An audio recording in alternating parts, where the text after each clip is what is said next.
নমস্কার দর্শক বন্ধুরা, রেফ স্পোর্টস বাংলার পর্দায় আপনাদের সকলকে আরেকবার স্বাগত। আমি রাহুল, আর এই মুহূর্তে সল্ট লেক ট্রেনিং গ্রাউন্ডে আজকেও পাশাপাশি ট্রেনিং করলো দুই প্রধান, মোহনবাগান এবং ইস্ট বেঙ্গল। গতকাল যদিও মোহনবাগানের ট্রেনিংয়ে ছুটি ছিল, আজকে আবার সার্জিও লোবেরা তার দলকে নিয়ে অনুশীলনে নেমে পড়লেন।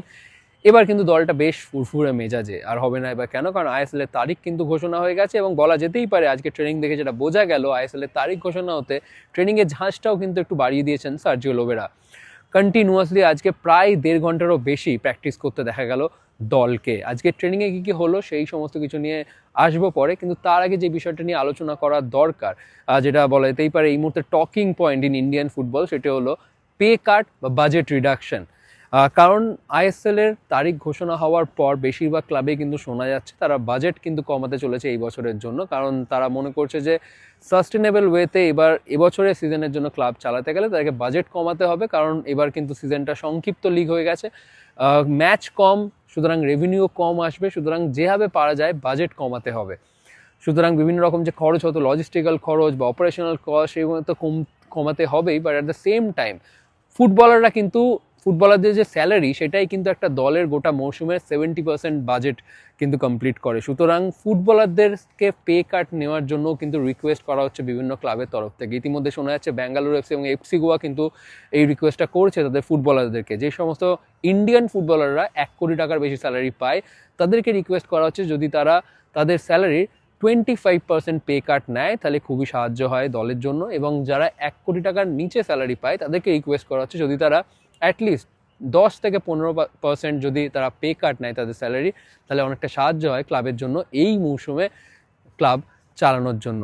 সুতরাং আপনাদের প্রশ্ন হতেই পারে যে ময়দানে দুই প্রধান ইস্ট বেঙ্গল বা মোহনবাগান, সেখানেও কি এই একই প্রভাব পড়বে? এই মুহূর্তে যা খবর, দুই প্রধানে সেই প্রভাবটা পড়ছে না, কারণ গতকালই আপনাকে জানিয়েছিলাম ইস্ট বেঙ্গলে কিন্তু আপাতত তেমন কোনো খবর নেই।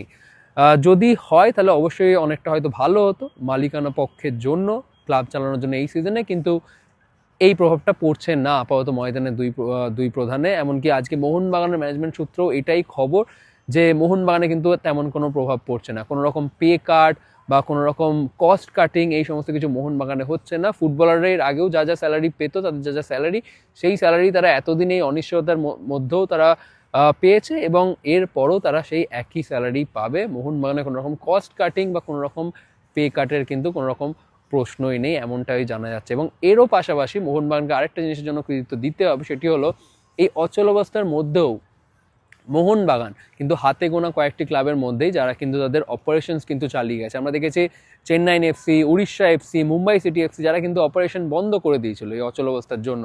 সেখানে মোহনবাগান শুধু তাদের যে সিনিয়র দল, শুধু তাই নয়, তাদের সিনিয়র দলের পাশাপাশি তাদের আরএফডিএল দল, অর্থাৎ আন্ডার 21, আন্ডার 18 যেটি এআইএফএ এলিট লিগ খেলছে, এবং তার সাথে আন্ডার 15, আন্ডার 16 সমস্ত দলের ট্রেনিং কিন্তু চালিয়ে গেছে মোহনবাগান ম্যানেজমেন্ট। সুতরাং এই অচল অবস্থার প্রভাব অন্যান্য ক্লাবে পড়লেও মোহনবাগানের ম্যানেজমেন্ট তাদের প্লেয়ারদের উপর কিন্তু পড়তে দেয়নি।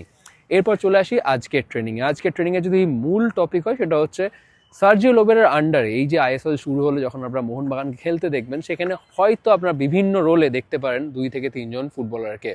কোন কোন ফুটবলার? প্রথমেই আসি জেসন কামিংসের কথায়, কারণ হোসে মলিনার আন্ডারে জেসন কামিংসকে আপনারা কোথায় খেলতে দেখতেন? স্ট্রাইকার পজিশনে খুব কম খেলতে দেখতেন, আপনারা তাকে দেখতেন উইথড্রন স্ট্রাইকার বা নাম্বার 10-এর পজিশনে, তার খেলাটা তৈরি করার একটু কাজ ছিল অনেক সময়। কিন্তু সার্জিও লোবেরার আন্ডারে বিভিন্ন দিন ট্রেনিংয়ে তাকে যেভাবে দেখা যাচ্ছে, এমনকি রিসেন্টলি ডায়মন্ড হারবারের বিরুদ্ধে যে প্র্যাকটিস ম্যাচটা খেলেছিল সেখানেও কিন্তু তাকে দেখা গেছিলো স্ট্রাইকার রোলে। এবং কি আজকেও যখন ফিজিক্যাল প্র্যাকটিস শেষ করার পর যখন মাঠ ছোট করে ম্যাচ খেলালেন সার্জিও লোবেরা, তখনও কিন্তু দেখা গেল জেসন কামিংসকে কিন্তু তখন দেখা গেল স্ট্রাইকার পজিশনেই খেলতে। এবং জেসন কামিংসের পর যদি আরেকটা প্লেয়ারের কথা বলতে হয়, তিনি হলেন অভিষেক টেকচাম সিং। তিনি অবশ্যই দুটো পজিশন, লেফট ব্যাক এবং রাইট ব্যাক, দুটো পজিশনে তিনি খুব স্মুথলি খেলতে পারেন। বাট আপনি যদি বলেন তার স্ট্রং ফুট বা স্ট্রং পজিশন, এটা হচ্ছে অবশ্যই তার লেফট ব্যাক পজিশনটা স্ট্রং, এবং মলিনা তাই কিন্তু সেটাই খেলাতেন লেফট ব্যাক পজিশনে।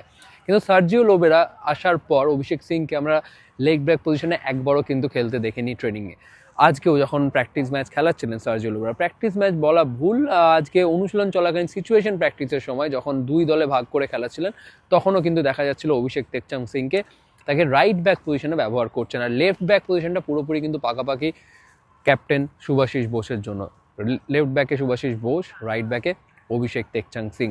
মাঝমাঠটা সার্জিও লোবেরার আন্ডারে ফরমেশন কেমন হতে পারে? খুব সম্ভবত 4-2-3-1 বা 4-3-3। আর যদি 4-3-3 হয় সেটার এক ঝলক দেখা গেল আজকের অনুশীলনে দেখা যাচ্ছিল আপুইয়াকে অনেকটা একটু ডিপ লাইং মিডফিল্ডারের মতন। সার্জিও লোবেরার ফেভারিট প্লেয়ার আহমেদ জাহু, তার সাথে কম্পেয়ার করতেই পারেন। আহমেদ জাহুকে আপনারা যদি দেখেন, খেলা তৈরি করার জন্য তিনি বারবার নিচে নেমে আসতেন, অনেকটা ডিফেন্সের লাইন বরাবর নেমে আসতেন, সেখান থেকে তিনি খেলাটা তৈরি করতেন। ঠিক অনেকটাই আজকে সেই একই রোলে দেখা যাচ্ছিল আপুইয়াকে। এবছর তো বিদেশি মিডফিল্ডার মোহনবাগান তো এবার মিডফিল্ডে কোনো বিদেশি রিক্রুট করেনি, এবং সার্জিও লোবেরা নিজেও বলেছেন যে তিনি দল নিয়ে যথেষ্ট খুশি। সুতরাং তিনি খুব সম্ভবত হয়তো সেই আহমেদ জাহুর পজিশনটাতে খেলাতে পারেন আপুইয়াকে, এবং তারপর তার পাশে দুটো মিডফিল্ডার, এক হতে পারেন অনিরুদ্ধ থাপা আর একজন সাহাল আব্দুল সামাদ, এবং লেফট উইংয়ে তিনি রবসানকেও খেলাচ্ছেন, লিস্টন কোলাসকেও খেলাচ্ছেন, দুজনকেই কিন্তু তৈরি রাখছেন। এবং রাইট উইংটা মনবীর সিং, স্ট্রাইকার পজিশনে একটা দলে দেখা যাচ্ছে জেসন কামিংসকে, আরেকটা দলে তাকে খেলাতে দেখা যাচ্ছে জেমি ম্যাকলারেনকে। সুতরাং সার্জিও লোবেরার আজকে ট্রেনিং থেকে যদি বলা হয় যে কীভাবে তিনি তার দলটাকে তৈরি করছেন, এখনও তো 1 মাসের বেশি সময়, এখনই তো আর প্রেডিক্টেড লাইন আপ বলা যায় না, বাট তিনি কোন কোন প্লেয়ারকে কোন তার প্রেফার্ড পজিশনে খেলাতে চাইছেন সেই ছবিটা কিন্তু অনেকটাই পরিষ্কার। আপাতত সেটাই আপনার জন্য তুলে ধরলাম। কন্টিনিউয়াসলি অনেকটাই কিন্তু ফিটনেসে জোর দিচ্ছেন মোহনবাগান টিম, এবং যখন অ্যাটাকিং প্র্যাকটিস করছেন তখন কিন্তু বেশ দেখার বিষয় সেটা হচ্ছে দলের গতিটা। তিনি বারবার একটা জিনিসেই মেনলি ফোকাস করছেন, সেটা হচ্ছে কতটা ফাস্ট টিম অ্যাটাকে আসতে পারছে, অ্যাটাকিং যে ট্রানজিশনটা সেটা কতটা ফাস্ট হচ্ছে, সেটাতে কিন্তু তার মেন ফোকাস থাকছে। এবং আরও একটা আপডেট আপনার সাথে শেয়ার করে দিই, সেটি হচ্ছে মোহনবাগান 11ই জানুয়ারি একটা প্র্যাকটিস ম্যাচ খেলবে, সেটা তাদের রিজার্ভ টিমের অ্যাগেনস্টে, যেই টিমটা RFDL খেলবে। আপনারা জানেন 16ই জানুয়ারি প্রথম ম্যাচ RFDL-এ মোহনবাগান রিজার্ভ দলের, সেই রিজার্ভ দলের অ্যাগেনস্টে প্র্যাকটিস ম্যাচ খেলবে সিনিয়র দল। সল্টলেক ট্রেনিং গ্রাউন্ডেই হবে 11ই জানুয়ারি। এতে আমার মনে হয় দুই দলেরই প্রস্তুতি হয়ে যাবে। RFDL দল তারা কতটা প্রস্তুত সেটাও দেখে নেওয়া যাবে, এবং মোহনবাগান সিনিয়র টিম তারা যে এতদিন অচল অবস্থার থাকাকালীনও তারা যে প্রস্তুতিটা চালিয়ে গেছে তারা কতটা প্রস্তুত হয়েছে সেটাও দেখা যাবে। এখনও 1 মাসের বেশি সময়, বাট সার্জিও লোবেরা কোনো রকম সময় নষ্ট করতে চান না। যতটা সময় আছে সেটাই কাজে লাগিয়ে দলকে আরও কিন্তু শক্তিশালী করতে চান। তো আজকের মোহনবাগান ট্রেনিং থেকে এগুলি আপডেট, বাট শেষ করার আগে দেখে নেবো আজকে মোহনবাগান ট্রেনিংয়ের টুকরো কিছু মুহূর্ত।